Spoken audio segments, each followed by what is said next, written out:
안녕하세요. 21의 생각 황혜랑입니다.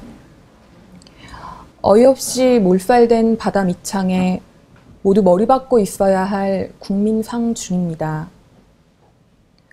이토록 외치는 이내심신 차라리 풍덩 내던져 우리 모두 빵으로 돌아가 다시 하나둘 시작해야겠습니다. 고은 시인이 이번 세월호 참사와 관련해 한겨레에 보내온 시 일부입니다. 제목은 이름 짓지 못한 시입니다.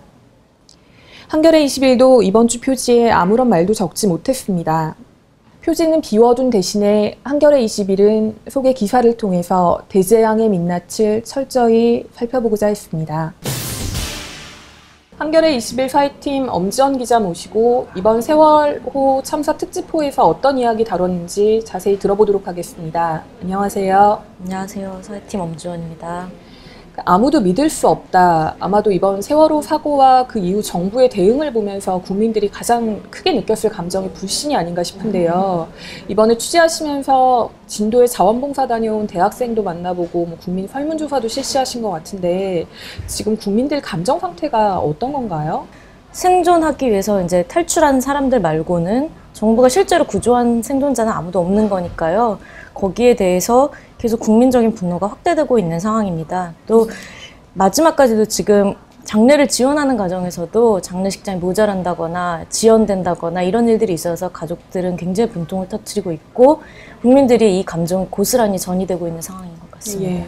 국민들의 좀 집단적인 공황 상태가 아닐까, 정부에 대한 불신이 극에 달했다는 생각이 드는데, 정부에 대한 불신이 가장 컸던 이유 중에 하나가 민간 잠수요원들이 대거 투입하고 있다고 언론 보도에 계속 나왔지만 실제로는 그 청해진해운하고 계약한 언딘이라는 업체 주도로 그 구조작업이 이루어졌던 거에 대한 불만들도 큰 것 같던데 그건 어떤 내용인가요? 이게 그 2012년에 개정된 순환구호법 때문이에요. 근데 이제 순환구호법에서는 정부가 혼자 해경이 모두 해난 사고를 구조할 수 없기 때문에 민간 업체의 도움을 받는다라고 하는 취지에서 개정이 된 것인데 문제는 정부가 지금 구조의 주무를 해경에 맡긴 게 아니라 사실상 이제 언딘의 정권을 주었다는 게 문제인데요. 이제 UDT 동지회 해상 사고에서 가장 열심히 구조를 하시는 분들인데 이분들이 해경이 투입 요청을 거부하고 언딘 잠수사들로만 국민 열세를 지금 탕진하고 있다고 규탄을 했고 그 천안함 사태까지만 해도 존재하고 있었던 그 민관군의 한 라인이 완전히 붕괴됐다 이렇게 지금 판단이 되고 있는 상황입니다. 그거는 해경 쪽에서 비용 네. 문제 때문에 청해진해운이 결국은 네. 이 구조작업에 들어갔던 여러 비용을 대야 하는데 비용 부담 때문에 언딘에 과도하게 의존했던 건가요? 비용의 문제도 있겠거니와 또 정부로서는 어쨌든 민간 업체에 이렇게 거의 민영화처럼 위탁을 하면 책임의 문제나 관리의 문제에서 해방될 수 있기 때문에 양자 이익이 좀 맞아 떨어진 것이 아닌가 이렇게 보입니다.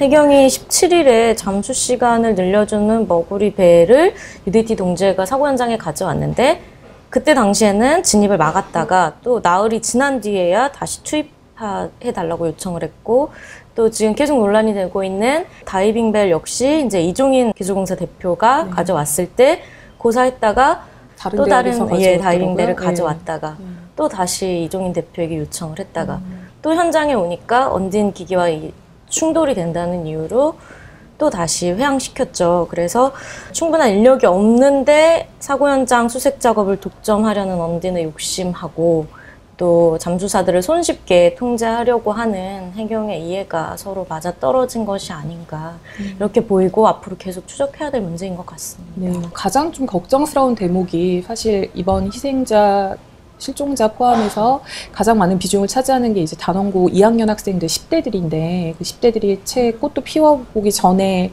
이렇게 쓰러졌다는 데에 대한 안타까움이 큰 것 같아요. 특히 뭐 그 단원고 주변의 친구들이라든지 10대들이 느끼는 감정적인 상처가 굉장히 클 것 같은데 이번에 채팅을 통해서 10대들하고 직접 대화도 해보시고 만나보기도 하셨죠? 10대들 상태는 어떻던가요? 네, 일단 안전합동분향소에서 만났던 한 피해 학생의 친구가 이런 말을 하더라고요. 같은 고등학생이라서 더 슬프고 공부만 하다가 죽었다는 게 억울하다. 그 말이 아마 모든 10대들의 심정일 것 같아요. 그래서 10대들하고 이야기를 나눠봤는데 저희가 이야기를 나눈 10대들은 사실 굉장히 바쁘잖아요. 근데 사고 첫날과 이튿날에는 공부를 하지 못할 정도로 충격을 받아서 많이 울었고, 또 쉬는 시간마다 생존자 사망 주수를 헤아려 봤고, 또 어떤 친구는 이런 물에 부른 주검이 나오는 꿈도 꿨다, 이렇게 말할 정도로 굉장히 감정적으로 흔들리고 있었고, 또 이번 참사를 통해서 어른들에게 실망했다는 감정이 굉장히 큰 것 같더라고요. 어떤 친구의 이야기를 들어보면 어른들이 앞으로 가만히 있으라고 하면 반발심이 들 것 같다, 그런 이야기를 했고요. 또 잘 알지 못했던 우리나라의 추악한 모습에 분노가 컸다. 또 책임감 없고 능력 없는 어른들이 어떤 재앙을 만드는지를 보았기 때문에 어른이 된다는 데 대해서 두려움을 느낀다. 이 친구들 같은 경우에는 특히 10대라서 공감 능력이 뛰어나기 때문에 정신적 외상이 더 크지 않을까, 이런 우려가 되는데요. 친구 한 명은 세월호 참사가 어른들에게 우리 아이를 어떻게 교육해야 하는가를 고민하게 만들었으면 한다, 이렇게 말을 하더라고요. 그 아이들이 어른의 스승이라는 말이 빈말이 아닌 것 같습니다. 더 걱정스러운 건 이제 안산 단원고 같은 경우에 지난주부터 이제 3학년 학생들이 등교를 시작했죠. 그리고 아마 이번 주부터인가요? 1학년 학생들도 등교를 시작하는 걸로 알고 있는데, 또 뭐 한 집 건너 한 집에 다 실종자와 연관되어 있다라는 얘기가 나올 정도로 안산 지역이라는 그 커뮤니티 안에서의 문제들도 좀 심각할 것 같아요. 다행히 뭐 주말에 보니까 한 15만 명 추모객들이 임시 분향소에 다녀갔다고 하던데, 네네. 지금 안산 상황은 어떤가요? 일단 말씀하셨듯이 안산의 경우에는 지금 단원고 2학년 학생의 한 80% 정도가 안산의 이제 고잔동, 뭐 와동, 선부동 이쪽 지역에서 살았던 학생들이었고, 그래서 전체적으로 집단 공황 상태라고 볼 수 있을 것 같은데요. 또 더군다나 이제 안산 같은 경우에 공단 지역이고 소득 수준이 높지 않기 때문에 정부가 혹시 강남 지역이어도 아이들을 이렇게 구조했을 거냐라고 하는 좀 지역 안에서의 분노도 굉장히 큰 것 같습니다. 지금 24일부터 3학년 학생들이 등교하고 있기 때문에 경기도 교육청하고 교육부 차원에서 상담 심리 치유센터를 학교에 설치하고 학생들 상담 진행하고 있고요. 학생들이 그럼 아직 정식 수업을 받진 않고 집단 상담 위주로 예, 생활하고 지금은 있는 거죠? 상담 위주로 돌아가고 있고요. 선생님들도 심리적인 그 충격을 거둘 수가 없기 때문에 선생님들께서는 그런 이야기도 하시죠. 아이들이 우리를 위로하고 있다. 그래서 교사들 심리 치유를 위한 지금 현장 TF도 구성이 돼 있는 상태고요. 구조된 학생들도 이제 복귀를 해야 되기 때문에 당장은 학교로 복귀를 시키지 않고 퇴원 후에는 학교 밖 시설에서 심리치유와 뭐 자연치료 이런 걸 병행하면서 아이들을 돌본다는 그런 계획입니다. 이런 답답한 상황들을 보면서 뭐 아까 잠깐 말씀하셨지만 10대, 안산 지역, 단원고, 그리고 더 넓게 보면은 국민 전체가 좀 집단 트라우마 상태라는 생각이 드는데, 심리적으로 이런 트라우마를 좀 긍정적인 방향으로 치유해 나가기 위해서는 어떤 노력들이 필요한가요? 이제 트라우마 관련해서 많이 현장 연구를 해왔던 그 정신의학 전문의 정혜신 박사의 이야기를 좀 빌어서 설명을 드리면요. 일단 이번 참사를 정혜신 박사는 거의 제대로 대처하지 못하면 한국전쟁과 맞먹는 상흔이 남을 거다, 뭐 이렇게 전망을 하고 있습니다. 그래서 이제 각 단위별로, 각 이제 당사자별로 보았을 때 일단 트라우마를 겪은 사람들 당사자는 죄의식을 서로 공유하는 것이 좀 필요한 것 같아요. 그래서 그러니까 혼자 있지 않고 사람들과 서로 나누고 그런 것들이 이제 생존자 또 가족들 계속 이런 것들이 필요하고, 또 플러스 단순히 2, 3년 동안 치유하고 보살펴주는 뿐만 아니라 10년 정도 아예 안산에 트라우마 전문 기관을 만들어서 지역사회를 돌봐야 한다라고 하는 게 정혜신 박사의 의견이거든요. 네, 예전에 보니까 9.11 테러 때나 일본 네. 고베 대지진 이후에 그쪽 나라에서는 이제 그런 트라우마 네. 전문 치료센터 같은 걸 설립한 경우도 있던데, 네. 하나의 모델이 될 수 있겠네요. 네네. 희생자 가족들의 경우에는 지금 나만 아픈 게 아니라 모든 식구가 다 아프다라고 하는 인지가 필요하고, 왜냐하면 서로 내가 가장 아프기 때문에 이런 갈등이 생기게 되고, 또 일반 시민들의 경우에는 정혜신 박사의 조언은 심각한 정신적인 어떤 뭐 아픔이 있는 게 아니라면 이 슬픔에 좀 더 적극적으로 동참하는 것이 오히려 정신건강에 도움이 된다라고 합니다.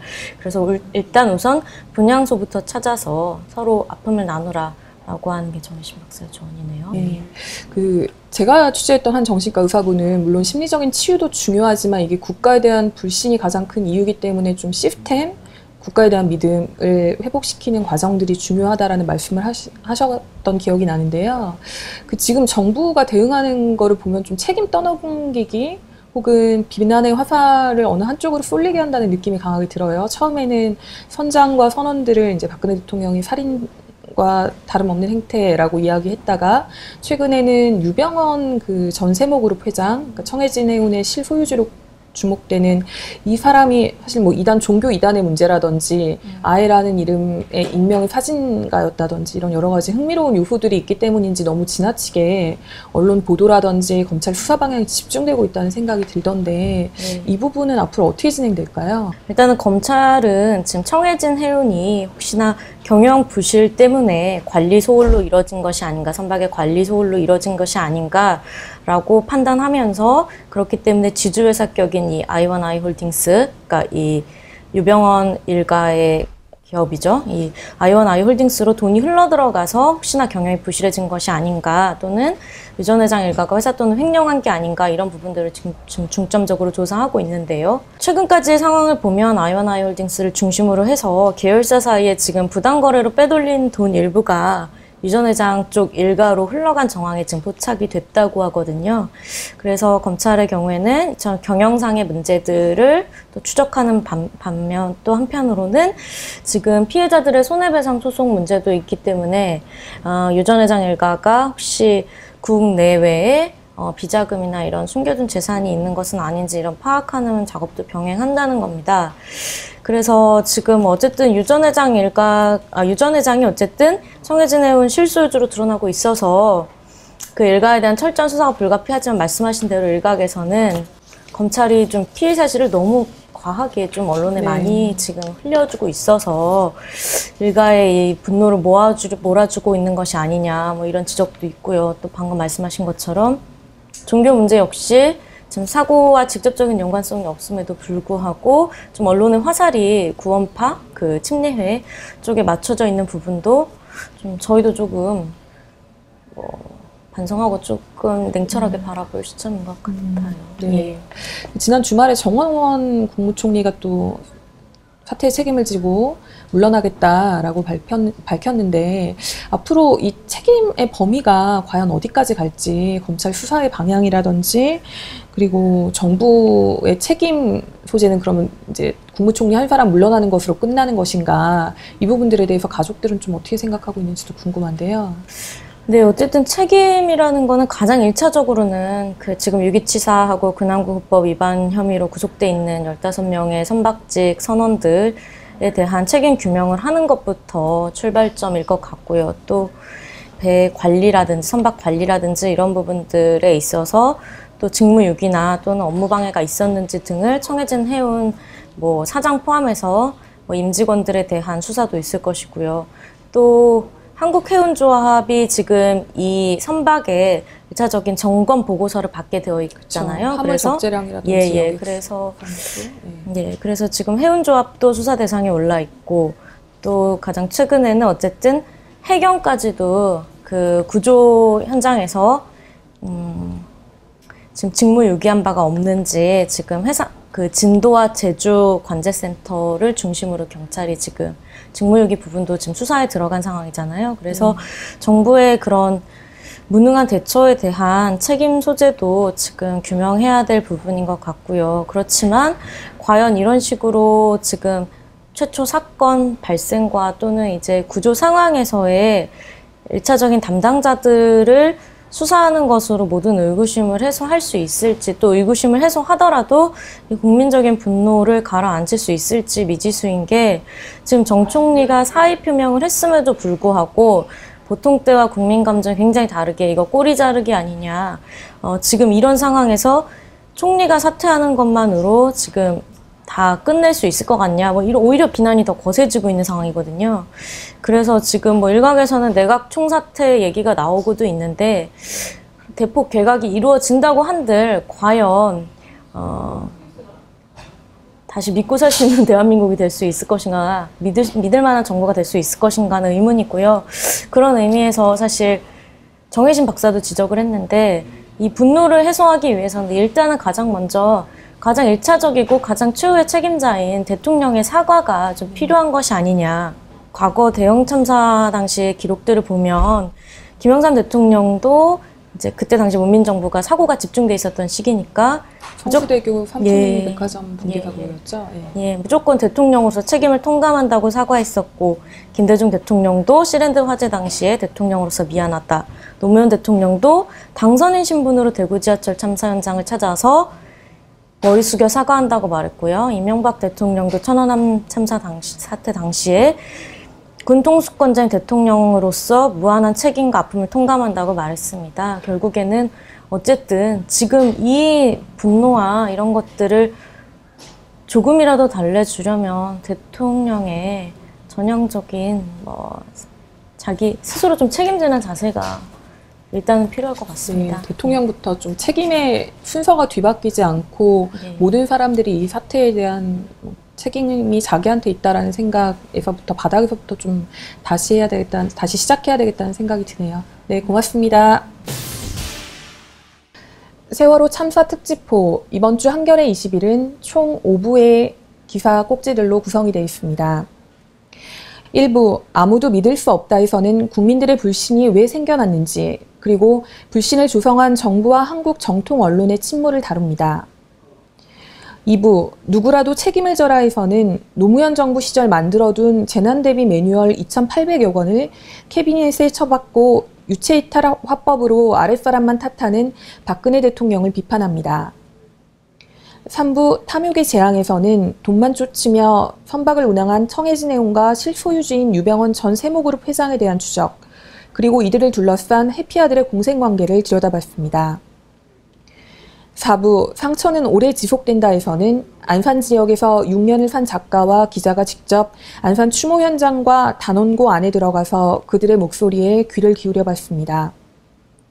마지막으로 5부 재앙사회를 너머에서는 재난 이후에 한국이 어디로 가야 할 것인가를 짚어봅니다. 후쿠시마 원전 사고 이후 일본 사회에 대응해서 그 단초를 찾아볼 수 있을 듯합니다. 이명수의 충분한 사람들에서 거리의 의사 정혜신 마인드 프리즘 대표는 이번 세월호 참사가 한국 전쟁과 맞먹는 상흔을 남길 것이라고 말했습니다. 정혜신 대표는 이런 해법을 제시합니다. 이 슬픔에 더 적극적으로 참여하라고. 우선 분향소부터 찾으라고요. 함께 슬퍼할 수 있으면 많이 슬프지 않다고 하네요. 21의 생각, 오늘은 여기까지입니다. 지금까지 진행의 황혜랑이었습니다.